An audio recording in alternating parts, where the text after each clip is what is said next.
علیکم دوستو، حضرت باقی باللہ رحمۃ اللہ علیہ ایک بہت پائے کے بزرگ گزرے ہیں، اللہ والے، بہت ہی ذاکرین اور شاکرین اور صابرین میں ان کا شمار ہوتا ہے۔ ان کے یہاں ہمیشہ مہمانوں کا آنا جانا لگا رہتا تھا، بہت مہمان آتے تھے اور جاتے تھے۔ ایک مرتبہ رات دیر ہو گئی اور کافی مہمان ان کے یہاں آ گئے، بڑی تعداد تھی مہمانوں کی، اور حضرت بہت پریشان ہو گئے، سوچنے لگے کہ ان کی ضیافت کیسے کی جائے، ان کو کھانا کیسے کھلایا جائے، بہت پریشان تھے۔ لیکن ان کا جو باورچی تھا، ان کا جو خانسامہ تھا، وہ بہت ہوشیار تھا اور بڑا وفادار تھا۔ اس نے حضرت کے چہرے پر اس پریشانی کو محسوس کر لیا اور خاموشی باہر گیا، اور باہر جانے کے بعد کھانے کا انتظام کیا، اور تقریباً 200 آدمی تھے، ان کے کھانے کا انتظام کر کے لے آئے اور سب کو کھانا کھلا دیا۔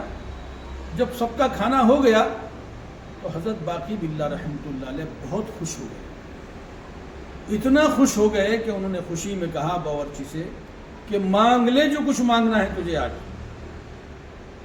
اس نے کہا حضرت میں کیا مانگوں، مجھے کسی چیز کی حاجت اور ضرورت نہیں ہے۔ لیکن حضرت نے کہا کہ مانگ لے جو کچھ مانگنا ہے۔ تو اس نے کہا اگر آپ مجھے دینا ہی چاہتے ہیں تو مجھے آپ کے جیسا بنا دیجئے، مجھے اور کسی چیز کی حاجت اور ضرورت نہیں ہے۔ حضرت باقی باللہ رحمۃ اللہ علیہ نے کہا کہ اس کو چھوڑ کر کچھ اور مانگ لیجئے، اس کو آپ برداشت نہیں کر پائیں گے کہ نہیں، مجھے تو یہی چاہیے کہ بس مجھے آپ اپنے جیسا بنا دیجئے۔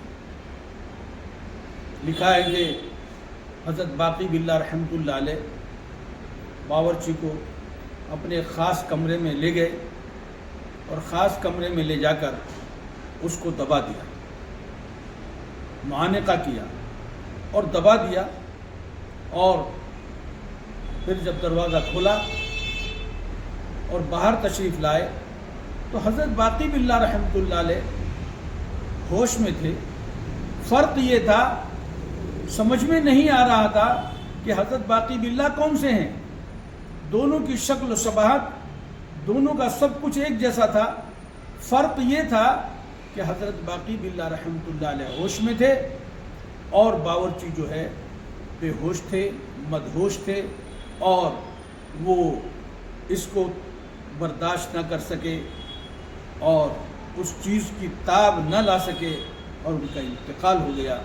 اس لیے اس واقعے سے جو سبق ملتا ہے وہ یہ ہے کہ آدمی کو اپنی حیثیت سے زیادہ نہیں مانگنا چاہیے، جتنی اپنی برداشت اور اپنی قوت ہے، اپنی طاقت ہے، اسی مطابق مانگنا چاہیے۔ اللہ رب العزت بھی بندے کو مصلحت کے اعتبار سے دیتے ہیں۔ بندہ بہت کچھ مانگنا چاہتا ہے لیکن اللہ وہی دیتے ہیں جو بندہ برداشت کر سکتا ہو۔